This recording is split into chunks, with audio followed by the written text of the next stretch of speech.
이제 오늘 시편 말씀 저희가 이제 주일날 2025년부터 시편 말씀 나누는데요. 오늘 2편 말씀입니다. 시편 1편, 2편이요. 시편 전체 주제와 같은 말씀입니다. 시편은 특별히 악인과 의인의 기준이 하나님에 대한 태도에 따라 달라진다고 구분된다고 말씀합니다. 쉽게 말하면 하나님을 인정하는 자, 하나님을 창조주로 인정하는 자가 의인이고 하나님을 인정하지 않는 자가 악인이라고 말씀해요. 그리고 하나님을 인정하는 것의 가장 핵심은 하나님이 보내주신 예수 그리스도를 영접하는 겁니다. 그럼 의인이에요. 시편 12편 말씀이 세 절씩 이렇게 모두 네 연으로 구분되거든요. 여러분하고 좀 이게 잠깐 설명을 좀 드리고 그다음에 오늘 이 시편 2편을 통해서 주시는 말씀을 좀 나누려고 합니다. 자, 먼저 1절부터 3절까지 말씀 함께 읽어보겠습니다. 1절부터 3절 함께 읽겠습니다. 어찌하여 이방 다시 시작. 어찌하여 이방 나라들이 분노하며 민족들이 헛된 일을 꾸미는가. 세상에 군왕들이 나서며 관원들이 서로 꾀하여 여호와와 그의 기름 부음 받은 자를 대적하며 우리가 그들의 맹것을 끊고 그의 결박을 벗어버리자 하는도다. 1절부터 3절까지 내용은 뭐냐면 하나님을 대적하고 그리고 하나님이 보내주시는 예수 그리스도를 대적하는 악인들에 대한 이야기입니다. 여기 보면 이제 우리 여호와의 기름 부음 받은 자, 2절에 보면 기름 부음 받은 자가 나오거든요. 이 기름 부음 받은 자를 히브리어는 메시아라고 해요. 그러니까 메시아의 뜻이 뭐라고요? 기름 부음 받은 자. 그리고 이제 이 기름 부음 받은 자 메시아를 그리스도, 헬라어로 뭐라고 해요? 그리스도라고 해요. 그러니까 메시아, 그리스도 같은 뜻이에요. 기름 부음 받은 자. 물론 이 시편 2편에 나오는 기름 부음 받은 자의 첫 번째 1차적인 뜻은 다윗 왕과 그 다음에 다윗 왕의 후손들을 얘기합니다. 그러나 궁극적으로 이 기름 부음 받은 자가 누구냐면 예수 그리스도입니다. 그래서 사도행전 4장에 보면 여러분 베드로가 설교할 때 이 기름 부음 받은 자가 예수 그리스도임을 분명하게 밝히고 있습니다. 자, 오늘 1편 1절부터 3절까지 내용은 세상 사람들이, 세상의 관원들이 하나님을 대적하고 그 다음에 뭐예요? 하나님의 기름 부으심 받은 자 예수 그리스도를 대적하는 모습을 1절부터 3절까지 얘기하고 있고요. 자, 그러면 그렇게 하나님을 대적하고 그리고 하나님이 세우신 기름 부음 받은 자 예수 그리스도를 대적하는 자들이 하나님께서 어떤 모습을 보이시는지가 4절부터 6절까지 나옵니다. 자, 우리 4절부터 6절까지도 함께 읽겠습니다. 하늘에 계신 이가 웃으시며 주께서 그들을 비웃으시리로다. 그때 분을 바라며 진노하사 그들을 놀라게 하여 이르시기를 내가 나의 왕을 내 거룩한 산 시온에 세웠다 하시리로다. 자, 이렇게 하나님을 대적하고 하나님의 기름 부으신 자 예수 그리스도를 대적하는 자들 보고 하나님 비웃는 거예요. 왜냐하면 여러분 하나님을 대적하는 자 하나님이 그들을 바라보시고 가만히 기다려 주시거든요. 왜 기다리시냐면 회개하고 돌아오기를 기다리시는 거예요. 하나님은 한 사람도 멸망하길 원하지 않거든요. 모든 사람이 다 회개하고 구원받길 원하세요. 근데 그 하나님의 놀라운 은혜를 그들이 오히려 어떻게 생각하냐면 봐, 우리가 하나님을 대적해도 아무 일이 없잖아. 하나님을 멸시하고요. 자기들이 마치 하나님보다 더 강한 것처럼 착각하는 거예요. 그러나 하나님께서는요, 이들을 향해서 심판을 보류하세요.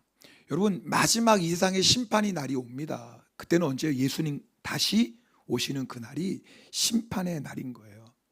하나님은 그때까지 우리를 기다려 주시고 모든 사람이 회개하도록 하나님께서 은혜의 기회를 주고 계시다 그 말이에요. 이제 그 내용이 4절부터 6절입니다. 자, 그 다음에 7절부터 9절까지 말씀도 함께 읽겠습니다. 7절부터 9절입니다. 내가 여호와의 명령을 전하노라. 여호와께서 내게 이르시되 너는 내 아들이라. 오늘 내가 너를 낳았도다. 내게 구하라. 내가 이방 나라를 내 유업으로 주리니 내 소유가 땅끝까지 이르리로다. 내가 철장으로 그들을 깨트리며 질그릇같이 부수리라 하시도다. 아멘. 여러분, 이 4절부터 6절까지 말씀은 이제 하나님이 선포하시는 말씀인데, 7절부터 우리가 읽은 9절까지 지금 읽은 말씀은 어떤 말씀이냐면 하나님의 기름 부으심 받은 자가 하시는 말씀인 거예요. 그러니까 우리가 시편 2편을 그냥 쭉 읽으면 그냥 하나님이 계속 말씀하시는 것 같지만 사실은 뭐예요? 4절부터 6절까지는 하나님, 성부 하나님께서 하시는 말씀이고, 그 다음에 7절부터 9절은 누구예요? 하나님이 세우신 기름 부음 받은 자가 하시는 말씀이에요. 오늘 말씀 보면 내게 구하라, 내가 열방을 내 입으로 주시겠다 그래요. 여러분, 이 내게 구하라는 말씀이 뭐냐면 하나님께서 보내신 예수 그리스도가 하나님의 명령에 순종하셔서 이 땅에 복음의 사역을 감당하는 것을 말씀하는 거예요. 예수님의 소유가 땅끝까지 이르겠다는 뜻이 뭐냐면 복음이 전파되고, 복음이 전파될 때 그 복음을 듣고 믿고 예수님을 주님으로 영접하는 사람은 예수님의 소유가 됩니다. 자, 그러니까 우리는 예수님의 소유죠. 지금도 복음이 계속 전파되고 있어요. 그리고 복음이 전파되는 곳마다 많은 영혼들이 예수를 믿고 돌아와요. 그럼 그 사람들은 다 뭐예요? 예수님의 소유가 되는 거예요. 그래서 이 말씀은요, 창세기 12장 3절에 보면 하나님께서 아브라함에게 땅의 모든 족속이 너로 말미암아 복을 얻을 것이라. 아니, 어떻게 아브라함으로 말미암아 땅의 모든 족속이 복을 받아요? 이 말씀을 성취하신 분이 누구예요? 예수 그리스도인 거예요. 자, 여러분, 제가 좀 빨리 설명하지만 어떤 내용인지 아시죠? 왜냐하면 좀 시편 2편 말씀을 여러분에게 전체적으로 좀 설명하려고 하는 겁니다. 자, 그리고 중요한 건 이 예수님이 가지고 있는, 오늘 보면 철장으로 그들을 깨트리며 질그릇같이 부수리로다 그랬거든요. 이 말씀이 무슨 뜻이겠어요? 여러분, 악한 마귀는 지금도 사람들이 예수님을 믿지 못하도록 방해합니다. 그러나 예수 그리스도의 복음이 전파되는 곳곳에 뭐예요? 악한 마귀의 권세는 깨어지고, 주님을 대적했던 자들은 오히려 주님 앞에 무릎을 꿇고, 그리고 예수님을 만왕의 왕으로 고백하게 됩니다. 이것이 이제 철장 권세인데, 이 철장 권세를 요한계시록 2장에 보면 믿는 자들에게 주셨다 그랬어요. 자, 우리 요한계시록 2장 26절 27절 말씀은 함께 읽겠습니다. 같이 읽습니다. 이기는 자와 끝까지 내 일을 지키는 그에게 만국을 다스리는 권세를 주리니 그가 철장을 가지고 그들을 다스려 질그릇 깨트리는 것과 같이 하리니 나도 내 아버지께 받은 것이 그러하니라. 자, 성부 하나님께서 성자 예수님께 뭐예요? 철장 권세. 이 철장 권세는 이 철의 막대기로 질그릇같이 다 하나님의 말씀을 대적하고 복음을 대적하는 것을 깨트리는 권세거든요. 근데 이 권세를 누구에게 주셨다고요? 우리에게도 주신 거예요. 그래서 우리가요, 예수 그리스도의 십자가의 복음을 전하면 어떤 역사가 일어나냐면 악한 마귀의 권세가 깨어져요. 할렐루야. 이게 놀라운 권세예요. 여러분, 악한 마귀가 지금도요, 사람들로 하여금 예수님을 믿지 못하도록 마음과 생각을 꽉 붙잡고 있거든요. 한 사람이라도 더 지옥으로 끌고 가려고. 근데 우리가 그곳에 가서 예수 그리스도의 십자가의 복음을 전파하는 거예요. 그럴 때 어떤 역사가 일어나냐면 악한 마귀가 다스리고 있고 붙잡고 있는 그곳에 지진이 일어나기 시작해요. 영적 지진이. 그리고 어떻게 해서든지 예수 믿지 못하게 하는 그 마귀의 견고한 진이 십자가의 복음 앞에 무너집니다. 할렐루야. 이게 우리에게 주신 철장 권세예요. 여러분, 우리의 가정이 예를 들면 예수 믿지 않는 가족이 있다고 합시다. 그럼 우리가 할 일이 뭐예요? 우리 가족의 구원의 복음을 위해서 기도하고, 그리고 그곳에 예수 이름을 전파하는 거예요. 그럼 어떤 역사가 일어나요? 우리 가족들 예수 믿지 못하게 마귀가 견고한 진을 치고 있는데 우리가 그곳에서 예수 이름을 전하기 시작하면 마귀의 진이 뭐예요? 흔들리기 시작해요. 여러분, 절대 십자가의 복음을 마귀가 이길 수 없습니다. 이것이 우리에게 주신 뭐예요? 철장 권세예요. 여러분, 이것이 우리의 가정 안에만 머물러 있으면 안 되겠죠. 학교에, 직장에, 우리 이웃들에게 예수의 복음을 전파하는 거예요. 그럴 때마다 어떤 역사가 일어나요? 마귀의 견고한 진이 무너져요. 근데 거기서만 끝나면 안 되죠. 예루살렘에서만 끝나면 안 돼요. 온 유대와 사마리아 어디까지 가야 돼요? 땅끝까지 가야 돼요. 할렐루야. 그래서 저희가 6월 달에 튀르키예도 가고 후쿠오카 가는 것은 뭐냐면, 우리에게 이 권세를 주셨는데, 철저한 권세를 주셨는데, 권세를 주셨으면 뭐 해야 돼요? 사용해야죠. 복음을 전해야죠. 그래서 우리가 이 철저한 권세 가지고 후쿠오카도 가고 철저한 권세 가지고 튀르키예도 가는 거예요. 이번 주 금요일 날, 참 제가 광고를 못했는데, 이번 주 금요일 날은 튀르키예 선교사님이, 신권세 선교사님이 말씀을 전합니다. 여러분 이번 금요일 꼭 오시면 좋겠고요. 그리고 보안상으로 인터넷 중계를 할 수가 없습니다. 왜냐하면 사역 보고를 해야 되니까. 그래서 이번 주 금요일 날에는 튀르키예에서 선교하시는 신권세 우리 선교사님 오셔서 말씀을 전해줄 텐데, 여러분 우리에게 이 놀라운 권세를 주셨다고요. 이 권세는 어떻게 해야 돼요? 사용하는 거예요. 저는 이 50일 기도학교 기간에 여러분 하나님께서 주신 이 권세로 말미암아 우리 가정, 또 우리 교회, 이 치바 일본 땅을 붙잡고 있는 모든 악한 마귀의 진이, 견고한 진이 무너질 줄 믿습니다. 자, 그 다음에 10절부터 12절이 시편 2편 말씀이 이제 결론과 같은 말씀인데, 또 함께 읽겠습니다. 10절부터 12절 함께 읽겠습니다. 그런즉 군한들아, 너희는 지혜를 얻으며 여호와를 경외함으로 섬기고 떨며 즐거워할지어다. 그의 아들에게 입맞추라. 그렇지 아니하면 진노하심으로 너희가 길에서 망하리니 그의 진노가 급하심이라. 여호와께 피하는 모든 사람은 다 복이 있도다. 아멘. 자, 우리 가운데 의도적으로 하나님을 대적하고 예수님을 대적하는 사람은 없겠죠. 당연하죠. 뭐 오늘 주님 앞에 예배드려 나왔는데 우리 가운데 그런 사람이 있겠습니까? 그런데 잘 생각해 보면, 우리가 하나님을 대적하거나 예수님을 대적하진 않지만 우리 삶 가운데 주님의 뜻을 알면서도 외면하거나, 우리가 세상 사람들처럼 적극적으로 예수님을 부인하거나 대적하는 것은 아니지만 예수님의 말씀에 불순종할 때가 있다, 그 말이에요. 저희 이제 아내가 종종 이제 가족들이 묻는 말에 대답하지 않을 때가 있어요. 뭐 말 같지 않아서 그럴 수도 있겠고, 뭐 너무 뻔한 거라서 이제 그러지 대답 안 할 수 있는데, 얼마 전에 주영이가 이제 엄마한테 뭘 물어봤는데 엄마가 대답을 안 한 거예요. 그랬더니 주영이가 뭐라고, 왜 자기가 말했는데 왜 엄마가 대답 안 하냐고, 나 무시하냐고.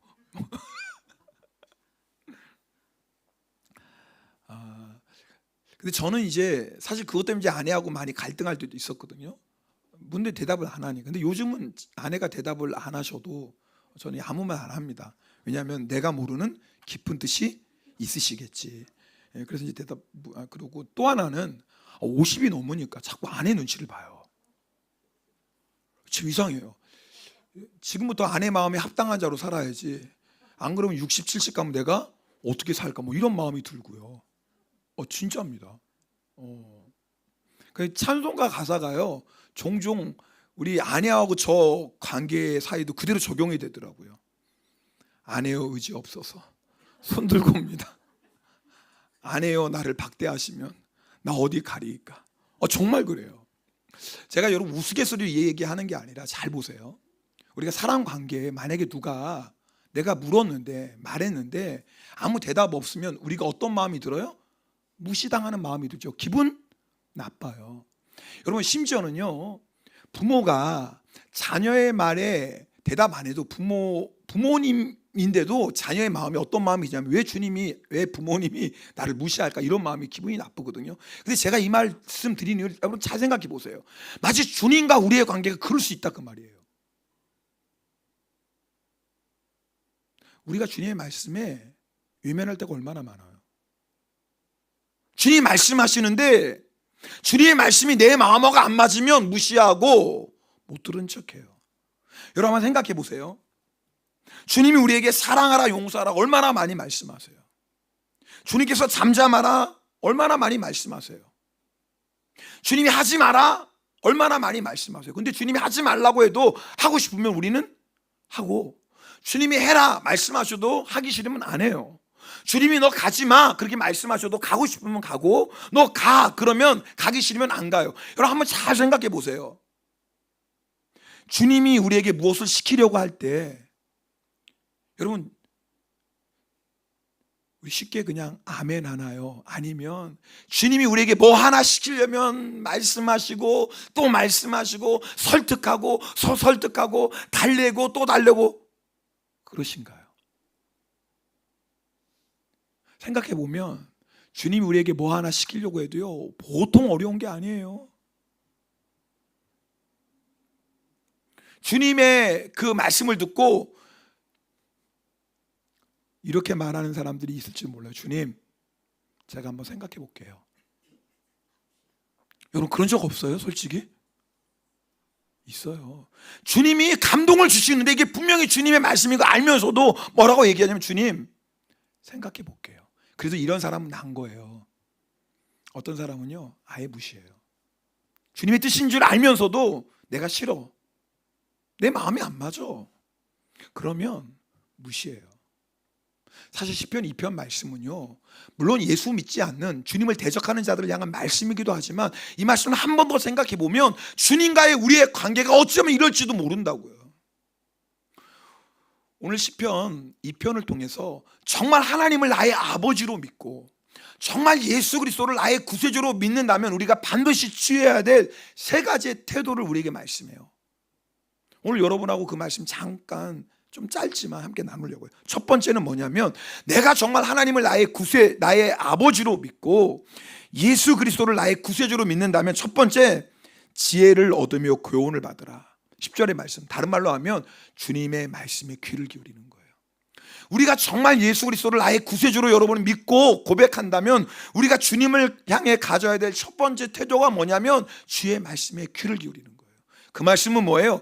주님이 말씀하실 때 아멘 하고 순종하는 거예요. 전도서 5장 1절 말씀 함께 읽어보겠습니다. 전도서 5장 1절입니다. 함께 읽겠습니다. 너는 하나님의 집에 들어갈 때에 내 발을 삼갈지어다. 가까이하여 말씀을 듣는 것이 우매한 자들이 재물 드리는 것보다 나으니 그들은 악을 행하면서도 깨닫지 못함이니라. 여러분 이 말씀이 참 무서운 게 예배를 드리면서도 동시에 악을 행해요. 하나님 앞에 나와 제사를 드리면서도 동시에 악을 행해요. 근데 문제는 뭐냐면 내가 악을 행하면서도 그것을 깨닫지 못해요. 그래서 오늘 뭐라고 말씀하시면 저도 5장 1절 그 앞절에 보세요. 그래서 제사 드리는 것도 중요하지만 뭐가 더 중요하냐면 하나님의 말씀을 들어. 지금 내가 너에게 뭘 말하는지 들어봐. 우리가요, 예수 그리스도를 정말 주님으로 고백하고 정말 나의 왕이라고 고백한다면 제일 먼저 주님을 향해 우리가 가져야 될 태도는 뭐냐면 귀를 기울이는 거예요. 주님이 뭐라고 말씀하시나. 다른 뜻으로 하면 주님께 자꾸 묻는 거예요. 주님 어떻게 할까요? 창세기 8장 21절에 보면 하나님께서 홍수로 이 세상을 심판하시는데 이렇게 말씀하세요. 사람의 마음이 계획하는 바가 어려서부터 악하다 그랬어요. 여러분 사람은요 죄인으로 태어나기 때문에 어려서부터 우리 마음에 계획하는 게 악해요. 우리 생각에는 아무리 이것이 선한 일이고 좋은 것 같아도 예수님과 상관없는 모든 일은 악해요.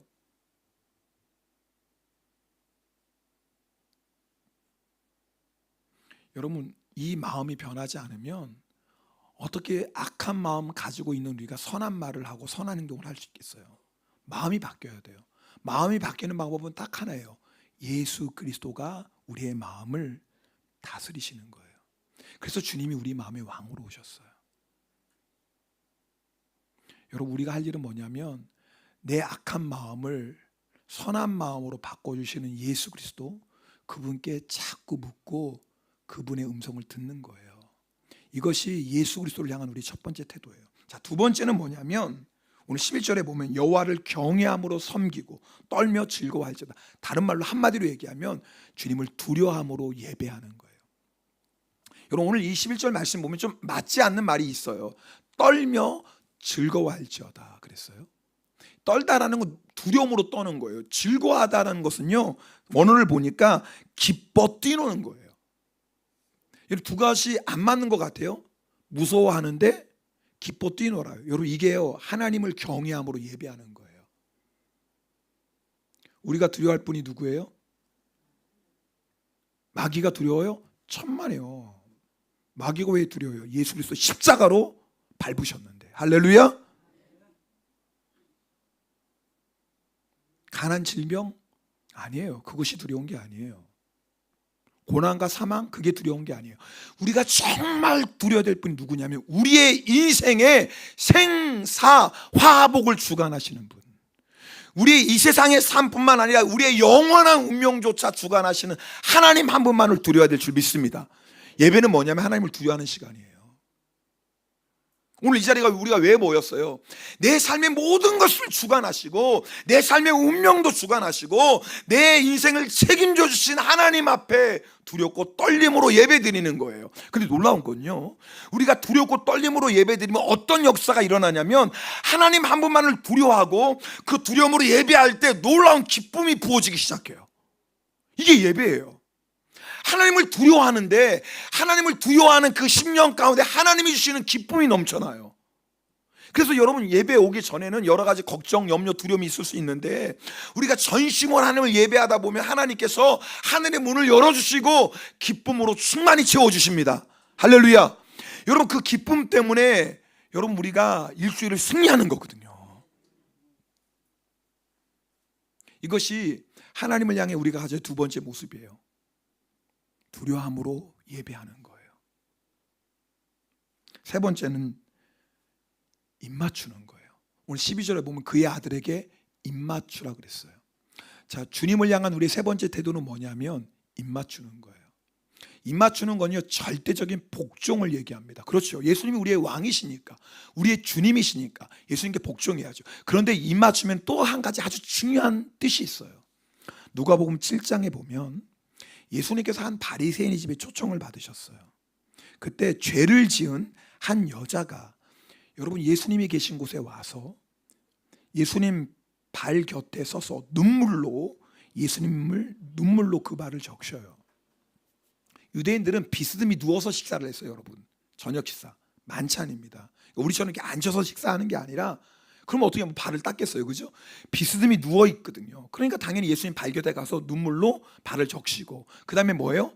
머리로 예수님의 발을 닦고, 그 다음에 예수님의 발에 입을 맞추고 향유를 묻어요.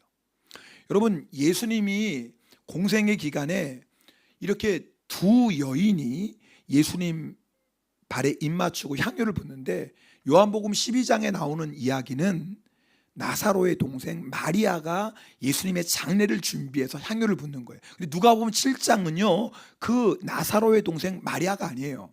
이름을 모르는 한 여인이에요. 근데 성경이 뭐라고 하면 죄를 지은 한 여자, 그렇게 얘기해요. 원어를 보면 죄의 몸을 팔았다 그랬어요. 여러분, 이 표현은 뭐냐면 여자에게 죄의 몸을 팔았다라는 건 직업적인 창녀를 얘기해요. 그러니까 마을 사람들이 다 아는 거예요. 저 여자 여기 왜 들어왔어? 저 여자 누구예요? 창녀인데.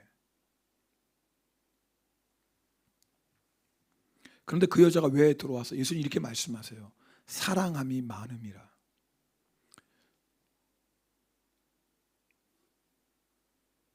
모든 사람이 다 손가락질하죠.